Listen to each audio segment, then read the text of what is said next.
Компаниуд тэр тусмаа үндэстэн дамсан корпорациуд дэлхийг захирдгаа гэж өнөөгийн зарим хүмүүс үздэг. Хүний гараар бүтсэн байгууламж Өмнөд Африк дахь энэхүү байгалийн хориг саадыг даван туулж чадна гэдэгт итгэж бэрх санагдана. Гэвч ийм байгууламж бүтээж чадсан нэг компани бий. Тэр компани 1.5 тэрбум долларын өртгөөр Боливи улсын Өмнөд Африк хөндлөн гол туулсан хийн хоолойг Бразил дахь Атлантын далайн эрэг хүртэл тавьж чадсан байна. Энэ бол дэлхий дээрх хамгийн урт хий дамжуулах хоолой. Патагоны зөлөөс Аргентины нийслэл хүрдэг энэ асар урт хоолой нь 4000 бээр урттай.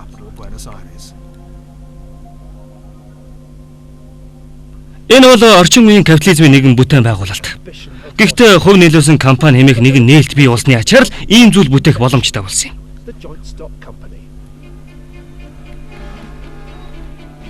«16 дугаар зууны мөнгө зээлийн салбарт хувьсгал гарсан бол 17 дугаар зуунд бондын зах зээл хэмээх зүйл үүссэн билээ.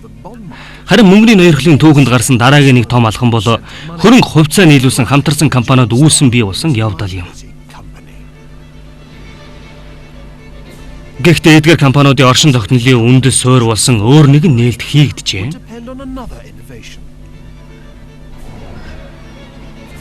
Хөрөнгийн зах зээл. Хүмүүс альва компани хувьцааг худалдан авахын тулд хэрэг мөнгө төлөхөд бэлэн байгаагаас тухайн компани ирээдүйн ашиг шалтгаална.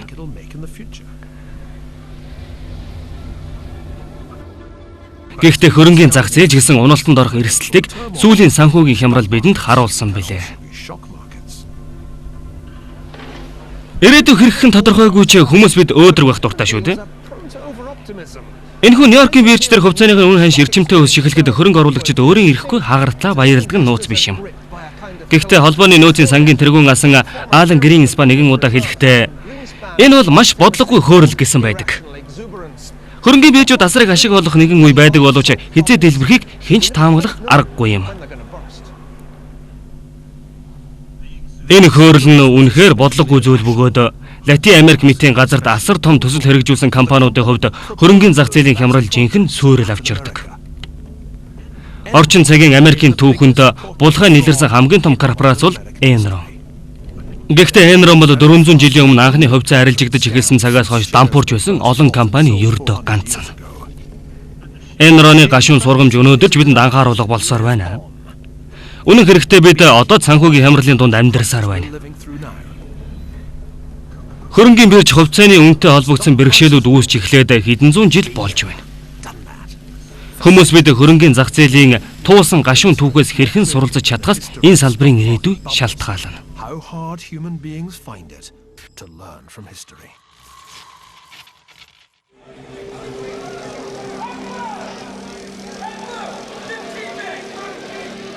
Мөнгөний ноёрхол, сэргэлт ба доройтол.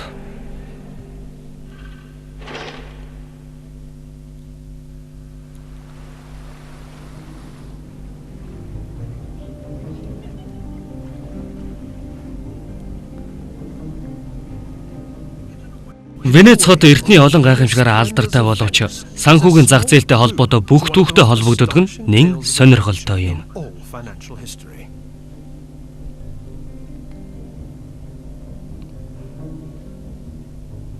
Эдинбургийн Жан Лоугийн гигэн дурсгалд зориулв.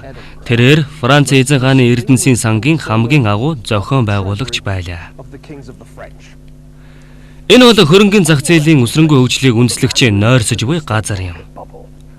Шотланд гаралтай, мөнгө мөрөөдө тоглоомчин, санхүүгийн суу тухаантан. Бас хүн амны хэрэгт холбогдож явсан энэ хүн зах зээл дээрх хөрөнгийн үнэлгээнд асар их нөлөө үзүүлсэн төдийгүй Францын хувьсгалтай ч нэр нь холбогдсон юм. Жан Лоу гэгч энэ хүн өнөөгийн Америк нэгдсэн улсын 4-1-ийг эзэмшиж байсан үе бий. Гэвч тэрийг алдсан нь түүхэнд хамгийн том гар зэгж тооцогддог байна. Эдинбургаас Амстердам, Парис, Шинэ Орлеанаар дамжиж эцэст нь Венецид амьдарч байсан Лоугийн тухай түүх бол хөрөнгийн зах зээлтэй холбоотой сонгодог зохиол гэсэн үг. Үүнээс цаасуу энэ түүх бол бидний цаг үетэй салшгүй холбоотой түүх юм. Лузанагийн музейн энэхүү нууцлаг нэгэн агуулгад Жан Лоугийн гэгддэг цорын ганц зураг байдаг. Энэ байна. За энд Дэлхийн хөв зээг өөрчилсөн Шотландын зураг.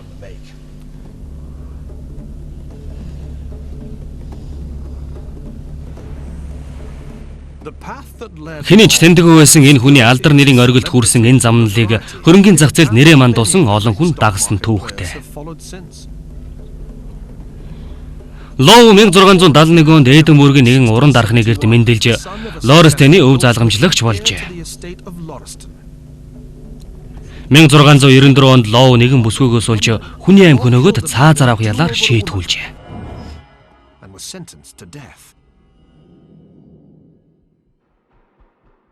Гэвч Лоу шоронгоос оргож Амстердам руу зугтсан байна. Тэр шиг хүнд энэ яг тохирох газар байлаа. —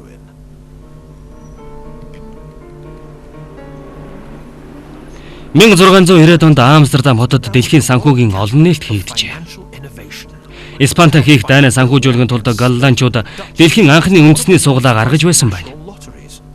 Мөн худалдаачдаа дампуурлаас аврахын тулд тэд дэлхийн хамгийн анхны төв банкыг байгуулсан юм. Харин Лоугийн амьдралд хамгийн их нөлөөлсөн голландчуудын нэг нээлт бол компани байсан юм.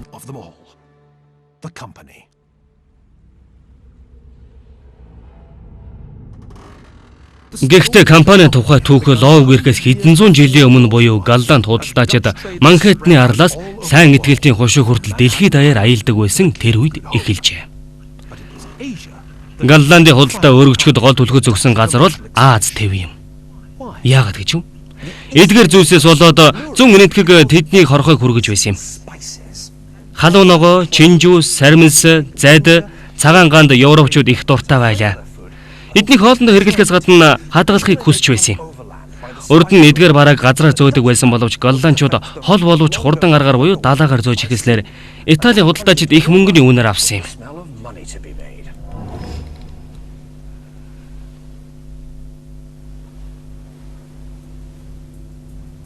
Голландын хөлөг онгоцууд энэтхэгээс ирж байгааг энэ зурагт дүрсэлжээ. Бичээсийг нь уншвал Бантамаас халуун ногоо авчирхаар хөдөлсөн 4 хөлөг онгоц амжилттай аялж худалдааны цэгүүдийг бий болгов. Тэгээд Амстердамд асар үнэтэй эд бараатай эргэн ирэв. 1598 оны 5 дугаар сарын 1-нд хөдөлж 1599 оны 7 дугаар сарын 19-нд эргэн ирэв гэжээ. Азийн халуун ногооны 8 маш ашигтай байсан тул ганц удаа бараа зөгөөд ийм хөлөг онгоц хийлгэх мөнгө олдог байлаа. Гэвч сайн итгэлтэй хушуугаар тойрч энэтхэгт хүрэх аялал маш урт бөгөөд аюултай байсан тул худалдаачид нэгдсэн зохион байгуулалтанд орох хэрэгтэй байлаа. Үүний үр дүнд зүүн энэтхэг хэмээх компани 6 салбар үүсжээ.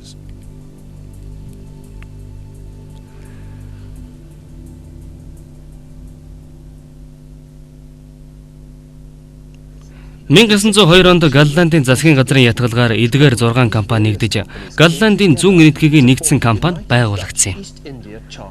Голланд нэр нь дуудахад нэлээд хэцүү л дээ. Энэ бол тэр компани гэрээний хөв. Уг компани сайн итгэлтийн хушуунаас мегалийн хоолой хүртэлх бүх зах зээлд монопол эрх эдлэхийг хүсэж байна гэсэн өгүүлбэр энд байна. Энэ бол дэлхийн тэн хагасаа гэсэн үг. Компани бүтээц цоо шин зүйл байлаа. Мөн компани салбар төвүүдийг Голландын янз бүрийн хотуудад тараан байршуулсан байна. Түүнчлэн шинэ компанид хөрөнгө оруулж хамтрах эрхийг ард иргэдэд олгожээ. Энэ хөрөнгө оруулалт ч гэсэн цоо шин зүйл байсан юм.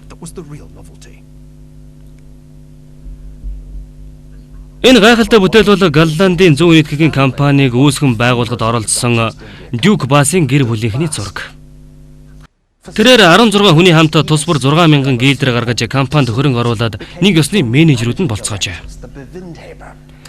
Гэхдээ зүүн энэтхэгийн компанид хөрөнгө оруулсан бүх хүмүүс 1606 оноос хойш актив буюу компани ирээдүйн ашигаас хувь хүрдэг эрхийг нь баталгаажуулсан нэгэн баримт бичиг хүлээн авах болсон юм. Тэр нь энэ байна. Энэ бол дэлхийн хамгийн анхны хамтарсан компани ашигаас хувь хүрдэг эрхийг баталгаажуулсан хамгийн анхны хувьцаа гэж болох бичиг. Одоогоос яг 400 жилийн өмнөх хэд. 3 жилийн дараа Баас болон тэрний хамтрагчид шийдвэр гаргаж мөнгө буцааж авахыг хүссэн ямар ч хувьцаа эзэмшигчдэд мөнгө олгохгүй бөгөөд харин хувьцаагаа өөр хүмүүст худалдаж болно хэмээн зарласан байна. Ганцхан шөнийн дотор уг компани хувьцааг арилжиж болох зах зээл юу? Арилжих зах зээл. This invention was to change the face of finance forever because it created a mechanism whereby the price of shares was determined by the laws of Ганцхан шөнийн дотор уг компани хувьцааг арилжих зах зээл бий болсон дэлхийн анхны хөрөнгийн бирж байсан. Энэ нээлт санхүүгийн ертөнцийг өөрчлөсөн билээ. Trading of these company stocks was making the world's first shareholders very rich indeed.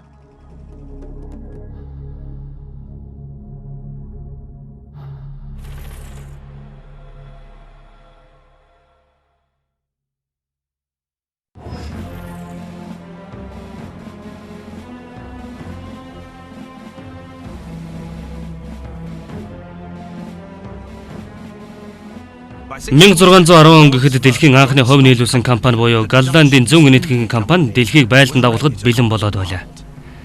Шинэ гэрээтэй, шинэ хувьцаа эзэмшигчтэй бас хувьцаагаа чамгүй борлуулдаг болжээ. Гэхдээ хөгжихийн тулд тэмцэх хэрэгтэй байлаа. Тэмцэж байсан юм. Энэтхэгээс яваар л хүртэлх Азийн олон газарт үйлдвэр агуулгатай болоод байсан уг компани Испани, Англи мэтийн томоохон өрсөлдөгчдтэйгөө байнга өрсөлддөг байжээ. 40 байлдааны хөлөг онгоц 10,000 зэрэгтэй хувийн айран бүхий зөв энэтхэгийн компани захирлууд хамгийн анхны санхүүгийн эзлэн түрэмгийлэгчид байлаа.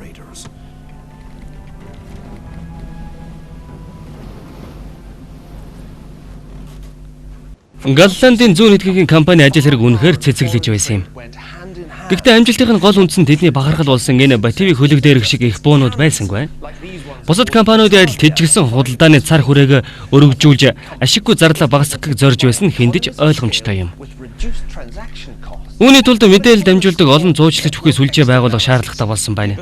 Тэгэхээр энэ компани нэг талаар бизнес хийж бас нөгөө талаараа томоохон дайн өрнүүлж байсан гэж болно.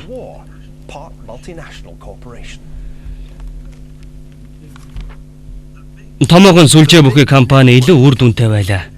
Тийм учраас 1620 онд уг компани Азиас Европт нийлүүлдэг халуун ногооны экспортод монопол эрх тогтоож чадсан юм. Ингэж дэлхийн анхны олон улсын компани хувьцаа эзэмшигчтэй асар баян чинээлэг болгож эхэлжээ. Би Голландын зүүн энэтхэгийн компани анхны хувьцаа эзэмшигчдийн бүртгэлийг үзээд сууж байна. Энд бичигдсэн бүх хүн баяжсан юм. Компани байгуулагдах үед 1000 гилдрийн хөрөнгө оруулалт хийсэн хүмүүс 1736 он гэхэд 7000 гилдрийн ашиг хүртдэг болжээ. Оршин тогтнох хугацаанд уг компани 16.5% ногдол ашиг олгож байсан, бараг бүх ашигаа хувьцаа эзэмшигчдэд өгч байсан гэсэн үг юм.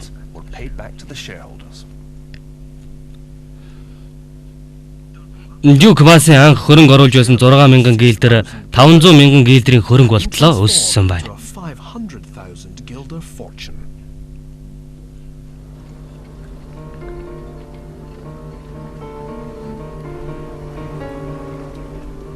Английн шоронгоос оргож Амстердамд ирээд ядруухан амьдарч байсан Жан Лоугийн сонирхлыг зүүн энэтхэгийн компани ажил хэрэг ихэд татах болсон байна. Лоу тэр үед мөрөөдө тоглохоос итгэхгүй байлаа. Гэтэл Хук Стратад байдаг уг компани төв байр, дийл рүү завжилаагүй компани хувьцаа арилжих хөрөнгийн бирж, Амстердамын банк зэрэг газрууд тэрнийг сорон зэмэд татах болжээ.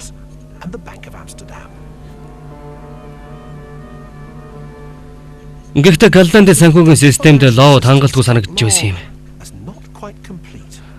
Лоугийн гайхалтай суут оюун ухаан голландчууд хэд хэдэн алдаа гаргаж байгааг олж мэджээ. Зах зээл маш их байсаар байтал Голландын зүүн энэтхэгийн хувьцааны тоог хязгаарлаж байгаа нь буруу гэж үзэж байсан юм. Бас Амстердамын банкны хуучирсан арга барилд Лоу дургуутсаж байлаа. Дотоод системээр буюу дансаараа бэлэн мөнгөгүй шилжүүлэг хийлгэх эрхийг худалдаачдад олгодог хэрнээ олон нийтэд зориулсан банкны тэмдэг огт гаргадаг байжээ. Лоугийн толгойд энэ санаа аль хэдийн орж ирчгээд байлаа. Гэвч Амстердамд энэ санаагаа хэрэгжүүлэх боломжгүй байсан байна. Монопол эрхтэй худалдааны компани хөрөнгийг олон нийтийн банктай холбосон цагт л санаа нь хэрэгжинэ гэж Лоу үзжээ. Ингээд Лоу Октор улсад цоо шин төрлийн санхүүгийн систем бий болгохоор төлөвлөж эхэлсэн байна. System of finance on an unsuspecting nation.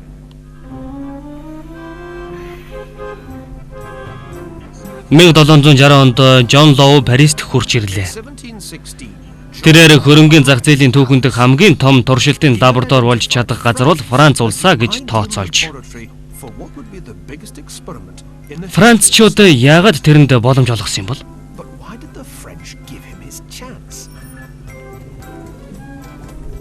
Яагаад гэвэл Францын мөнгө санхүүгийн байдал сүрлэн эрмэгт байсан юм. Fiscal problems 17 дугаар Луи хааны явуулсан дайны уршгаар Франц улс өр зээлэндээ баригдчихад байлаа. public debts as a result of the wars of Louis XIV. 1715 онд эзэн хаан таалал өсөж хаан ширээ залгах 15 дугаар луу насанд хүрээгүй байсан тул Жоко Олеон Францыг төр удирдахдаа 100 жилийн дотор 3 дахь удаага дампууруулах аюулын эрмэгт аваачжээ. Than a century. Энэ нь Лоуд маш сайхан боломж байлаа. For law, Би дан эдийн засагт суралцсан тэрээр энэ санаага казино хөрөнгийн биржийн хооронд холхих замдаа боловсруулжээ. market. Лоу Галланд загварын банк байгуулж Францын эдийн засагт итгэх итгэлийг сэргээх бодолтой байсан юм. Гэхдээ энэ банк энэ 100 ливрийн дэвсгэрчийг цаасан мөн гаргадгаараа арай өөр байх ёстой байлаа. Банкнд бэлэн мөнгөний хөрөнгө оруулалт хийснээр засгийн газрын их хөр багасна. Үүнээс цацуу цаасан мөнгө Францын худалдаа болон эдийн засгийн хүч чадлыг буцаан сэргэнэ гэж Лоу тооцоолж байсан байна. Эзэн хааны засгийн газар энийг нь хүлээн зөвшөөрлөө. The royal government Асрын хөрөгийг Лоугийн банкнд хувьцаа болгож хувиргасан тэдэнд эд шидийн зүйл мэт санагдж байсан юм. transformed into shares in Law's bank. Үүнээс цацуу эзэн хаан өөрийнхөө хүссэн хэмжээний бэлэн мөнгөийг хэвлэх боломжтой болов. As he liked. Лоу тэр талаар ийхүү бичжээ. I maintain Би хаан ширээ заламжлах ханхуд улс орныхоо эдийн засгийг хэрхэн хөдлөн явуулах талаар зааж сурахыг хичээж байна. find Харамсалтай нь одоогоор ханхугийн эрх мэдэл дэндүү хязгаарлагдмал байгаа. limited in his authority. Гэхдээ энэ санааг хэрэгжүүлэхийн тулд эрх мэдэл зөвхөн нэг хүний гарт төвлөрч байх ёстой. Only one person.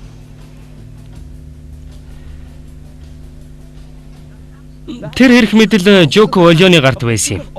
Тэрээр Лоугийн амьдардаг газараас холгүйхэн орших энэхүү ордонд амьдардаг байжээ. Лоу зөвхөн тэрэнд л энэ гайхалтай санаагаа танилцуулахаас өөр арга байсангүй. Хамгийн гол санаа нь санхүүгийн аргаар Францын хүч чадлыг дахин сэргээх явдал байлаа.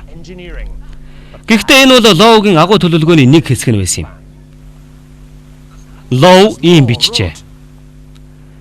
Банк бол миний цорын ганц бөгөөд хамгийн том санаа огт биш.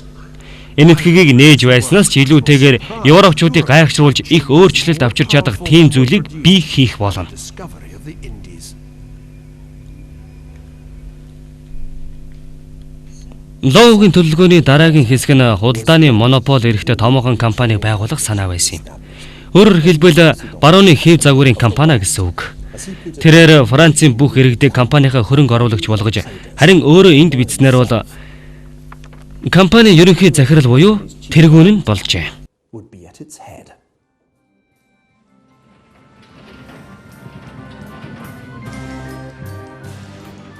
Түүний энэ гайхалтай санаа нь Америкт хэрэгжсэн бөгөөд Франц улс Миссисипи мөрний хоёр эрэгт үлэмж хэмжээний газар нутгийг өөр юм болгоод байлаа. Either side of the Mississippi, Louisiana.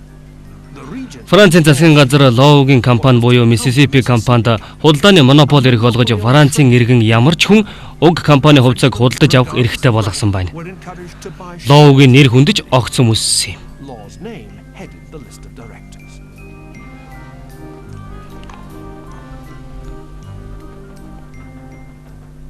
Лоу Францын эдийн засгийг буцаан хүчрхэх хэвэнд нь оруулсныг энэ баримтууд баталж байна.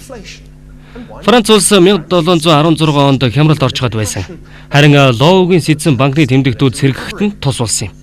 Үүнээс цацуу Лоугийн ачаар Францын засгийн газар дааж давшгүй хөрнөөсөө салж татварын орлого нэмэгдэж бас хувийн статустай худалдааны компани бий болжээ. Tax gathering and trade company. Инх нь юу нь буруу гэж? Хүмүүс ихээхэн ашигын үнээр авсан тул Миссисипи компани хувьцааны үн суг өслөө. Анх 500 ливр байсан хувьцааны үн 9 сарын 4 гэхэд 5,000 болж нэмэгдсэн байлаа. Харин 12 дугаар сарын 19 гэхэд 10,000 ливр боллоо өссөн байна. Тэр бүхэн яг энд болсон юм. Энэ бол Лоугийн хувьцааны албууд байрладаг байсан Парисын нэгэн гудамж. Парисын хүү амын тэн хагас нь энд хувьцаа худалдаа авах гэж уртаараа л үүсгэж байсан гэж төсөөлдөв. Үнэн нь өсгийн хэрээр хувьцаа улам эрэлттэй болж байсан нь үнэхээр гайхалтай амжилт юм. The more they wanted to buy. It was a classic stock market feedback loop.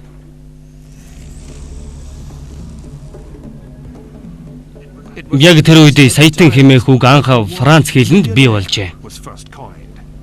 Тийм ээ. Саятан хэмээх ойлголт урлагийн одуудтай нэгэн адилаар Францад үүссэн юм. 1720 оны 1-р сар гэхэд Жан Лоу тэдэн дундаа хамгийн баян нь болсон байлаа. 14-р Луй хаан Лета Семуа буюу би бол тайз хэмээн хэлж байсан юм. Харин одоо Жан Лоу хэмээх энэ Шотланд дээр L'économie Семуа буюу би бол эдийн засаг гэж бардам хэлж чадхаар болжээ. Яг одоо би Францын түүхтэй салшгүй холбоотой нэгэн газар хурж ирж гээд байна. Яг энэ газарт Жан Лоу Францын санхүүгийн салбарыг дангаараа удирдан захирах эрх мэдэлтэй болсон юм. Францын түүхэнд тэрэн шиг хүн төрж байсан удаагүй юм. Францын мөнгө санхүүг бүхэл нь хяндаг байсны зэрэгцээ тэрээр Францын мэдлийн нутгуудаас бүх төрлийн татвар цуглуулах үйл ажиллагаа, Францын өр зээлийн бодлого, мөн энэ улсын алтан болон мөнгөн зоосныг хэрэглээ, Европын тамхины нийлүүлэлтийг бараг дангаараа шахуу хангадаг байсан Mississippi компани, Африк Азитай хийх Францын бүх төрлийн худалдаа, бас өнөөгийн Америк нэгдсэн улсын нутаг дэвсгэрийн 4-1-т тэнцэх газар нутаг бүх Луизианаг бүхэлдэн захирдаг асар их эрх мэдэлтэй хүн болжээ. Түүнчлэн Жан Лоу эрхийнхээ дагуу Мазараас ордон Плас фондын барилгын бараг 3.1-ээс илүү хувийг хөдөө нутагт 12 эдлэн харш Лузанад нэлээд хэдэн тариалангийн талбай мөн Mississippi компани 100 сая ливрээр үнэлэгдэх хувьцааг дангаараа эзэмшдэг байсан юм. Үүнээс 12 жилийн өмнө тэрнийг Парист ирэхэд жүүд байж магадгүй хэмээн сэжиглэж мөрөөдө тоглоомчин хэмээн ад үзэж тагнуул байж болзошгүй гэж хардаж байсан юм. 1720 оны 1-р сард Лоугийн ялалт баталгаажиж Шотландд хүн хороож явсан энэ хүн Францын ерөнхий сайд болжээ.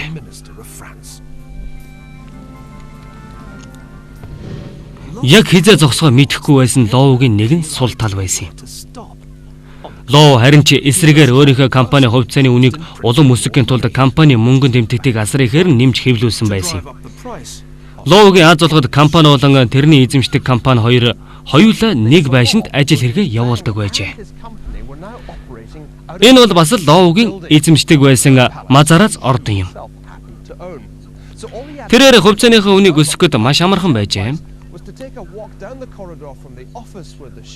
Тэрний хийдэг ажил нь гэвэл хувьцаа гаргадаг тэр өрөөнөөс мөнгө хэвлэдэг тэр өрөө рүү алхахад л гүйцлээ.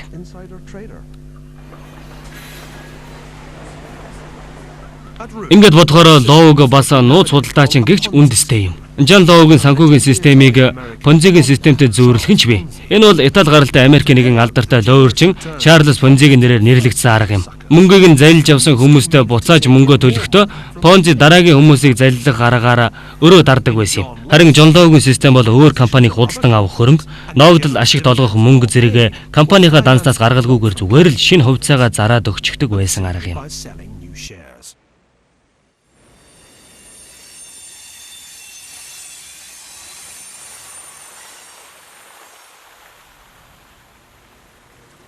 Бусад Понзи системийн адилаар Жан Лоугийн систем ч гэсэн эдийн засгийн тогтворгүй өсөлтийг хөөргөж байсан юм.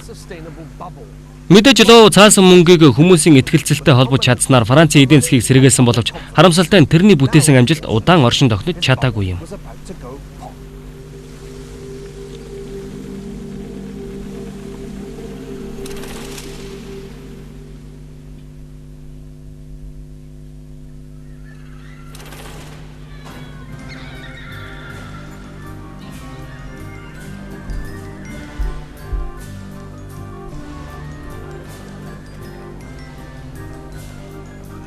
(1720 оны ихэр Франц улс Mississippi компани ачаараа асар баяжиж буй мэт харагдж байсан. Гэвч энэ бүхний хариуцлагыг хүлээх ёстой Шотландын алуурчин, мөрөөдө тоглоомчин Жан Лоу өөрийнхөө суу тухаанаар бий болгосон Францын энэ эдийн засгийг цаашид яаж авч явах вэ гэдэг талаар маш чухал шийдвэр гаргах шаардлагатай болсон юм. Мод тэнгэрт тултал урвдаггүй шүү дээ.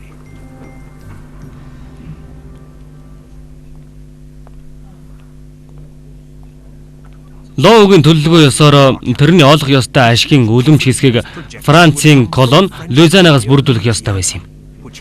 Деважингийн цэцэрлэг гэгдэж байсан энэ газрын дийлэнх оршин суугчид нь Францад аль хэдийн хөлжиж баяжчихад ирсэн язгууртнууд байсан билээ.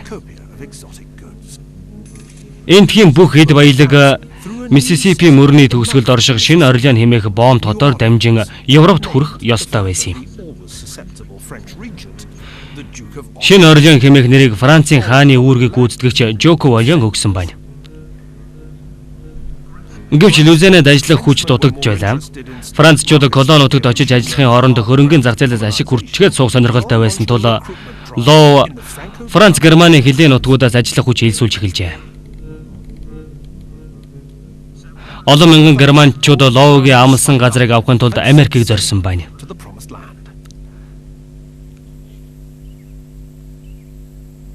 Гэтэл тэднийг ийм газар угтсан юм.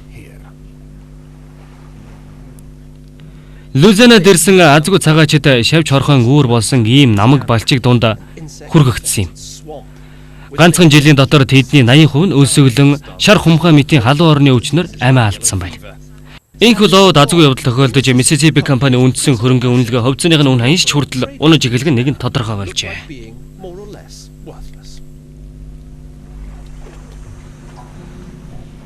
Галланд нэгэн шоу зургийн тайлбарт ийхүү бичжээ. Энэ бол хүмүүст үнэгүй өгнө гэж амлаад байсан Лузанагийн өнөөх алдартай сайхан газар. Энтхийн хөрсөн доор ямар их эд баялаг нуугдж байгааг одоогоор хэн ч мэдэхгүй.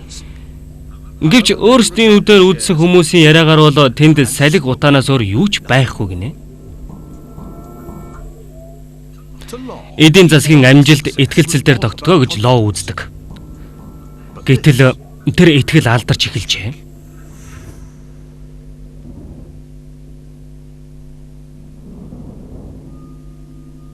Францад элдвийн цуурхал газар авч Лоугийн систем ямар ч ирээдүйгүй гэсэн яриад харжээ. Удалгүй Mississippi компани хувьцааны үнж унаж эхэлсэн байна.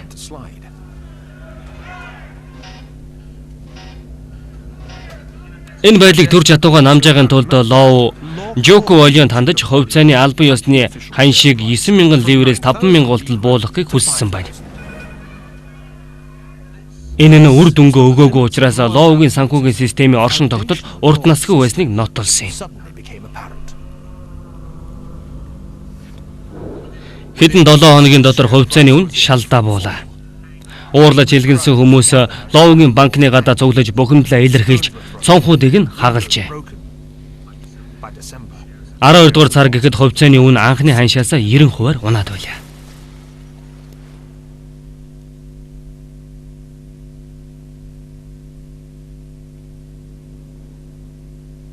(1730-ад оны үед бүтээгдсэн энэ Францын газрын зураг дээрээс дэлхийн хамгийн анхны хөрөнгөний зах зээлийн хямрал яаж өрнөснийг тодорхой харж болно л доо.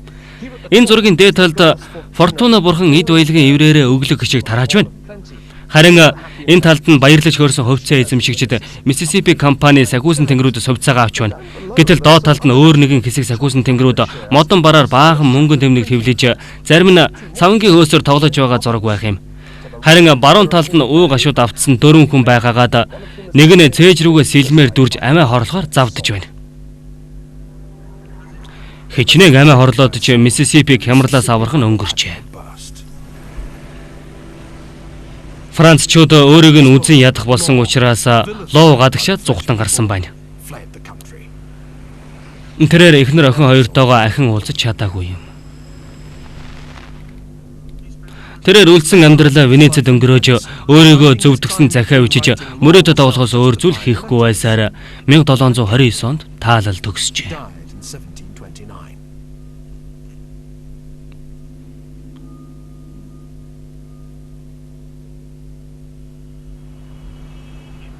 Харин Францад Лоугийн учруулсан гамшиг үргэлж ирсээр байлаа. Лоугийн алдаанаас болж Францын санхүүгийн хөгжил ухрахад хүрсэн бөгөөд бэлэн мөнгө хөрөнгөний зах зээлийн хямрал бүтэн нэг үеийн турш үргэлжилжээ. Франц эзэн хааны төсвийн хямралыг шийдэх арга олдохгүй байсан учраас 15 болон 16 дугаар луу хаадууд амь аргацах төдий бодлогоор эдийн засгийнхаа голыг зогоож байлаа. Эцэст нь Францын эзэн хаанд засаглал сүйрлийн эрмэг тулж хувьсгал гарлаа.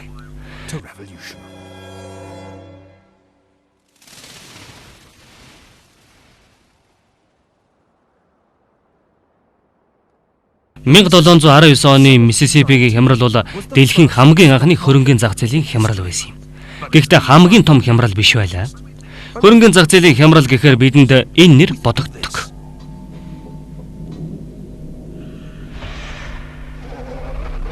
Өнгөрсөн 100-д дэлхийн хар дарсан зүйд болж байсан гинтийн хямрал хэдэн сарын өмнө иргэн ирсэн мэт сэтгэл төрүүлэх болов. Хэрв та ойлгохгүй байгаа бол би Wall Street-ийг дампууруулд хүргэсэн 1929 оны 10 дугаар сарын 24-ний хар пүрэв гарагийг яриад байгаа.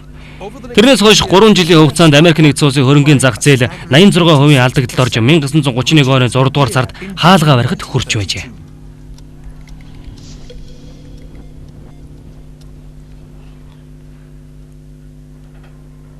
Харамсалтай нь хөрөнгөний үн ханшны энэ уналт түүхэнд хамгийн том хямралтай зэрэг өрнөсөн юм. in all history. Америк нэгдсэн улсад үйлдвэрлэл 3.1%-аар буурч, нийт ажиллах хүчний 4.1 нь ажилгүй үйлдэлд өртсөн байна. The civilian labor force.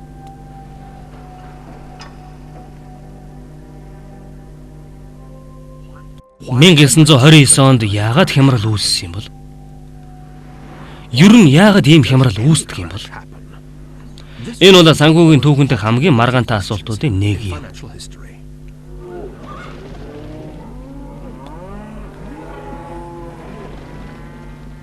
Хөрөнгөний зах зээлийн хямралыг тайлбарлах олон онол байдаг. Market crashes. Гэвч энийгээр тайлбарлавал энэ нь сүргийн зохион байгуулалтаа их төстэй. Хувь цааны үн өсөж байгаа эрэг зах зээлийн үед ямар ч ухаалаг хөрөнгө оруулагч хөөрөлд автдаг. Smartest investors can Америкийн холбооны нөөцийн сангийн тэргүүн асан дахиад орчтой төгсөх задлах. famously called, Америкийн холбооны нөөцийн сангийн тэргүүн асан. but when the herd changes direction, sometimes in reaction to nothing more than Хувь цааны үн өсөж байгаа эрэг зах зээлийн үед ямар ч ухаалаг хөрөнгө оруулагч хөөрөлд автдаг. Америкийн холбооны нөөцийн сангийн тэргүүн асан Алан Гринспан энийг бодлогогүй хөөрлөө гэж хэлсэн алдартай үг байдаг.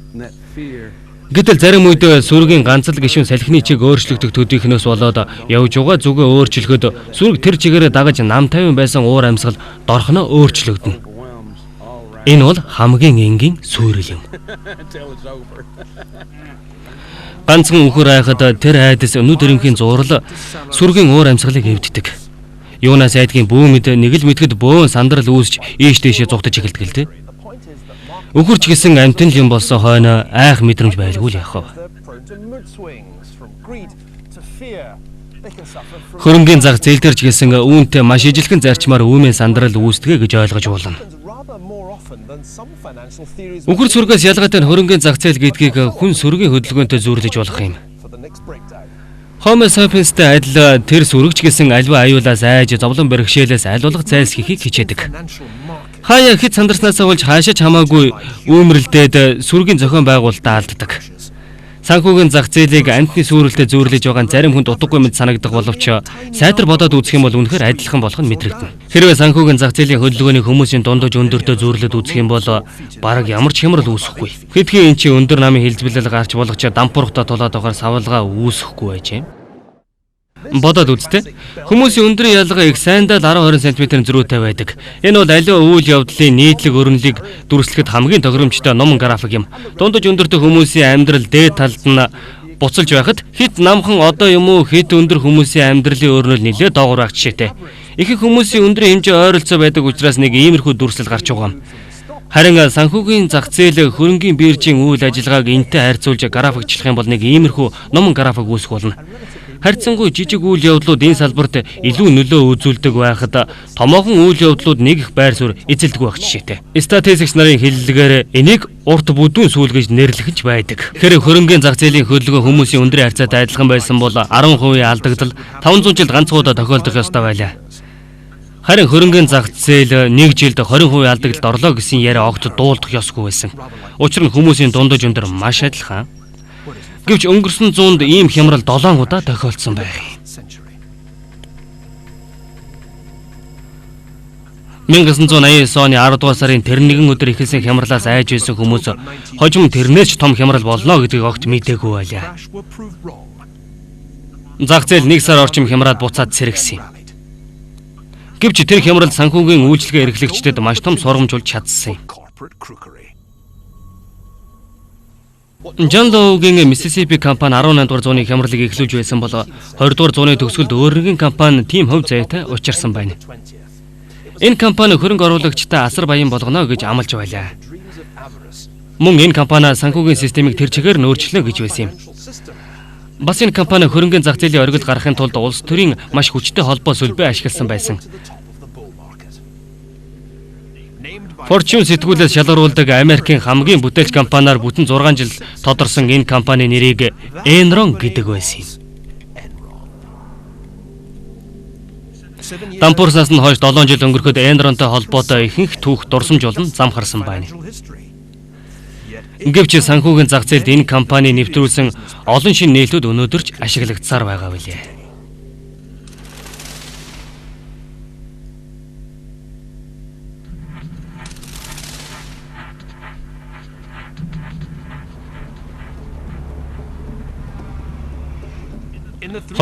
оны 8 дугаар сараас хойш 3 жилийн дотор Хьюстны эрчим хүчний компани Enron-ы хувьцааны ханш тэнгэр тултал өслөө. Небраскагийн жижигхэн хийн компани байсан Enron удалгүй Америкийн 5 дахь томоохон компани болж нийт хөрөнгийг нь хэмжээ $111 тэрбум хүрсэн байна. Enron бол Wall Street-ийн мөнгөний уурхай байлаа. Гэхдээ түүх сайн мэддэг хүмүүс Enron-ы талаар арай өөр боддог юм. Үнэн хэрэгтээ Enron-ы дампуурал 280 жилийн өмнө өрнсөн Mississippi-гийн дампууралтай бараг ижил байсан. John Lowe Францын санхүүгийн зах зээлд хувьсгал хийх санаатай байлаа. Харин Enron-ы захирал Ken Lay дэлхийн эрчим хүчний бизнест хувьсгал хийх төлөвлөгөөтэй байсан байна.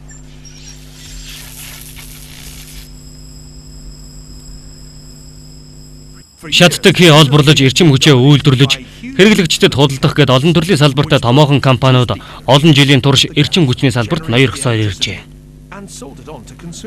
Харин Лэй хэрэглэгч болон ханган нийлүүлэгчдийн хооронд зуучлагчдын үүрэг гүйцэтгэх эрчим хүчний банк байгуулах гайхалтай санаа сэжсэн юм. Тэрний мөрөөдөл нь Enron-ыг дэлхийн хамгийн хүчрхэг эрчим хүчний компани болгох байлаа. Энэ ажилд гар бие оролцож явсан хүмүүсийн нэг бол Enron-ы менежерүүдийн нэг Sharon Watkins. Үнэхээр боломжийн санаа сэжсэн хүнд Enron санхүүгийн дэмжлэг үзүүлж хэрэгжүүлэх боломжоор хангадаг байсан юм. John Lowe-гийн адил Ken Lay гэсэн танилтал ихтэй хүн байсан бөгөөд ерөнхийлөгчийн сонгуулиар George W. Bush-ийн кампанит ажлыг ихээгэн дэмжиж байсан юм. Харин Bush ерөнхийлөгч болсноор эрчим хүчний салбарт өөрчлөлт хийх хууль зүйн тогтолцоог нь бүрдүүлэхэд тусалсан юм. Дэлхийд даяар эрчим хүчний салбарууд хөгжлөгдөж эхэлснээр Enron дэлхийн олон газар хөрөнгөтэй болж чаджээ. Ганцхан Латин Америкт гэхэд уг компани Колумб, Эквадор, Перуд хөрөнгө оруулж Боливиас Бразил хүртэл бүтэн твийг дамсан хийн хоолой байгуулсан юм. Ken Lay-гийн хувийн сайн анд George W. Bush-ийн нөлөөгөөр Enron компани дэлхийн хамгийн том байгалийн шатдаг хийн хоолойн сүлжээг эзэмших болсон байна. Энэ сүлжээний төв Аргентинд байдаг юм.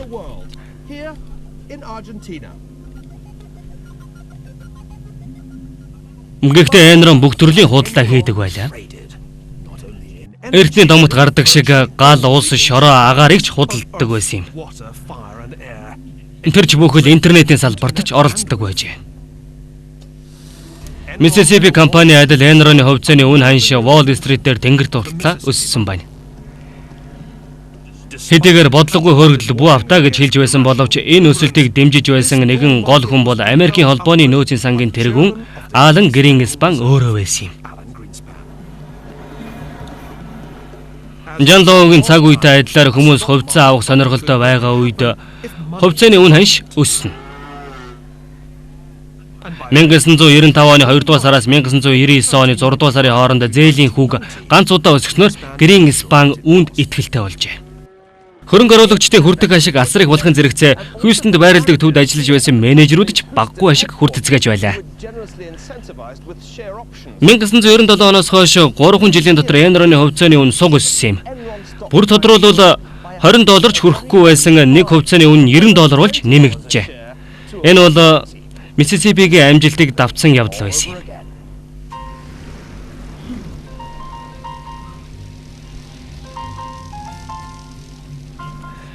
Хөөстийн хотын хүртэл Энроныхон шиг баян тансаг амьдралтай хүмүүсийг огт үзээгүй байлаа. Энэ бол Кенли болон Энроны удирдах албан тушаалтнуудын амьдардаг байсан хөөсний хамгийн тансаг дүүрэг болох River Oaks юм. In the final year of its existence, Оршин тогтнож байсан сүүлийн жилүүдэд Enron компани хамгийн шилдэг 180 удирдах албан тушаалтандаа тус бүр 5.3 сая долларын цалин олгодог байжээ.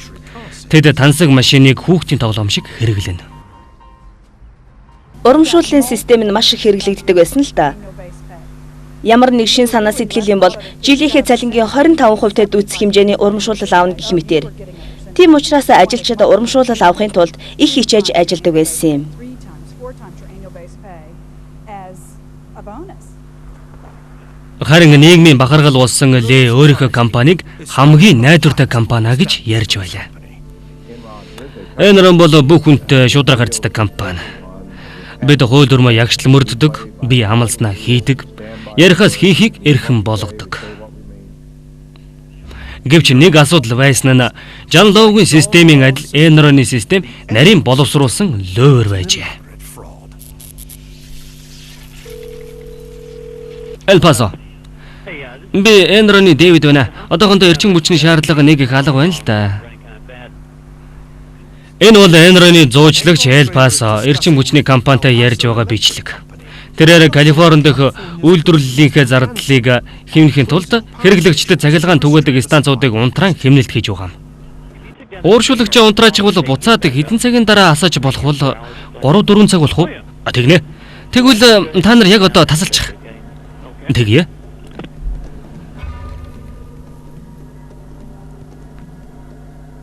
Үүний үр дүнд Enron хүсч байсан ашиг олсон боловч эрчим хүчний их сурвалж хангалттай байсаар бол хэрэглэгчдийн цахилгаан байн тасрах болсон байна. Consumers.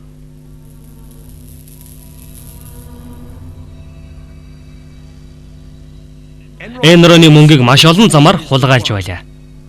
Түүнчлэн компани үндсэн хөрөнгөний үнэлгээ нэлээд буурч эхэлсэн байна. Гэхдээ Enron-ы сэдсэн санхүүгийн нэгэн арга бол тайлан баланс дээрх өрөө тусгай зориултын зардал нэрийн дор нуудаг арга байсан юм. Special purpose entities Choco Raptor мэтийн нэрүүд олон дөрдөгдөж байлаа. and Raptor Компани салбар болгон дээр энэ мэт үйлдэлд автагдаж өөр зээл алдагдлаа нуугын тулд тайлан тооцоогоо бодлуулж эхэлсэн байна. profits. Гэвч энэ удаагүй юм. When you cook Тооцоогоо бодлуулна гэдэг нь үннийг нуунал гэсэн үг шүү дээ. your toast. Байдал бичлэгийг ойлгосон учраас Лей болон тэрний хамтрагчид хэдэн зуун сая доллараар үнэлэгдэх хувьцааг бирж дээр гаргаж зарахын сацуу хувьцааных нь үн үнэхээр өссөөр байгаа мэт сэтгэлийг хүмүүст төрүүлсэн юм. Continue to soar. Гэвч Жан Лоу Mississippi компани хувьцааны чөлөө туналдыг зогсооход бүтлгүүдсэн шиг Кенлигийн энэ алхамж урт насгүй байлаа. Were in vain. 2001 оны 11-р сарын 15-нд Америкийн холбооны нөөцийн сангийн тэргүүн Алан Гринспан Enron-оос олгодог хичээнгүй зүтгэл хэмээх шагналыг хүлээн авсан юм. Public service. Adding his Михаил Горбачев, Нельсон Мандела мэтийн алдартай хүмүүс энэ шагналыг хүртэж байсан. Гринспан энэ шагналыг авах ч ёстой хүн юм. Учир нь 90-ад оны эцэр Гринспан тийм бодлого явуулаагүй бол Enron-оос гадна олон компани ийм амжилтанд хүрэх боломжгүй байлаа. impossible. Шагнал гардуулах ёслоос 2-7 хоногийн дараа Enron дампуурлаа зарлаж олон тэрбум долларын өрөнд унжээ. Owed billions. Гэхдээ яг хэдэн тэрбум юм бол? 2001 оны 12 дугаар сард Enron дампуурлаа зарлахдаа зээл олгогч нартай уулзаж залуусаа Say, манай данс бүртгэл дээр 13 тэрбум долларын өртөө гэсэн тооцоо байгааг бид мэднэ. $13 billion of long-term debt. Гэвч бидний урт хугацааны зээлийн үр үнэх хэрэгтэй 38 тэрбум доллар болсон гэж хэлсэн юм. 25 тэрбум долларын үр тайлан балаас тооцооноос цогт утаж байсан юм. Та их гайхсан уу? Ийм их өр гараад ирэх юмаа гэж та огт бодоагүй бах тийм үү? Тийм ээ. Бид бүр ухаан алтд өгсөн. Enron төв байрныхаа 4500 ажилтнанд баяртай гэж хэлэхээс нэг хоногийн өмнө хамгийн зүтгэлтэй ажиллаж байсан зарим захирлуудаа эцсийн удаа урамшуулал олгосон байдаг.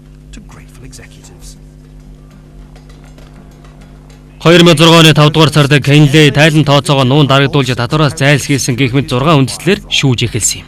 Тэрний баруунгаар Жеффри Скеллинг 24 жил шоронд хоригдох ялаар шийтгүүллээ. Prison. Харин Лэй Колорадогийн Аспенд амарч байхдаа шүүх хурлаас өмнө нас баржээ. Гэхдээ Энронийг өгсүүлж уруудуулсан тэр санхүүгийн лоовер Лэйтэй хамт үхээгүй. With Ken Lay. Үхэн битгий хэл ихээхэн өр зээлээ тайлан тооцооноос нуун дарагдуулах Энроны бүтээсэн энэ санхүүгийн лооврын арга барууны санхүүгийн системд эрчимтэй түгэн тархсан байна. Ийм лооврыг илчлэхэд маш хүнд байдаг нь сүүлийн үед үүсээд байгаа хямралын гол хүчин зүйл юм. Энроны дампуурал зарим нэг хүмүүст үнгүй хичээл болсон гэж би боддог. Лоурийн тэр арга санхүүгийн систем даяар тархсан. Тэрч бүхэл Энронд ажиллаж байсан санхүүгийн зарим ажилтнууд одоо ч банк эрчим хүчний салбарт ажилласаар байна. Тэгэхээр тэр халдвар санхүүгийн зах зээлийг бүхэлд нь хамарсан.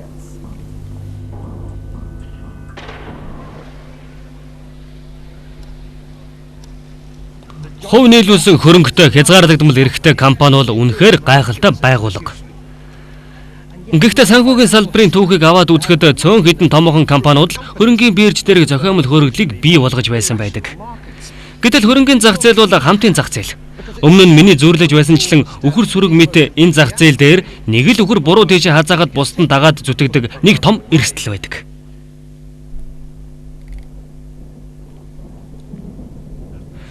Санхүүгийн зах зээлийн зам бидний хүссэнчлэн шулуун дардан байдаггүйг түрүү жилийн явдал бидэнд харуулсан. Хамгийн сүүлийн зээлийн хямрал ихэлснээс хойш дэлхийн зарим хөрөнгийн биржүүдийн индекс 50 хүртэл хувиар унсан байна. Хүн гэдэг амьтан ирээдүгөө урьдчилж харж чадахгүй хэрнээ өөдрөгөр төсөөлөх дуртай байдаг хэдий ч хөрөнгө хувьцааны үн аандын нурууны оргил шиг өндөр болно гэж хоосон хөөрөлд автах хэрэггүй юм. Тэгээд ч уулсын оргил хэсэг бартаа саад ихтэй хад чулуутай байдаг бол уулнаас буугаад ирэхээр бартаа саад багтай тэгшхэн тал хөндийн угтдгийг санаж явахд илүүдэхгүй. Гэхдээ бид өөрсдөө иймэрхүү хямралаас хамгаалахын тулд юу ч хийж чадахгүй гэж юм. Мөнгөний ноёрхол цувралын дараагийн ангиар бид санхүү хэмээх зүйл хүнд ашиг олгож өгөхийн зэрэгцээ асар том эрсдэл байдаг тухай үзэх болно. Хамгийн гол асуудал бол та хамгаалагдсан уу эсвэл үгүй юу гэсэн асуулт юм.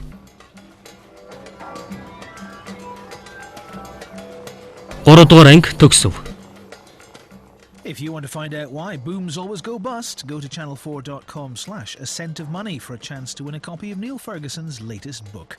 Next tonight, a state-of-the-art look at how an ice age has shaped our life on this planet. Catastrophe continues with Snowball Earth.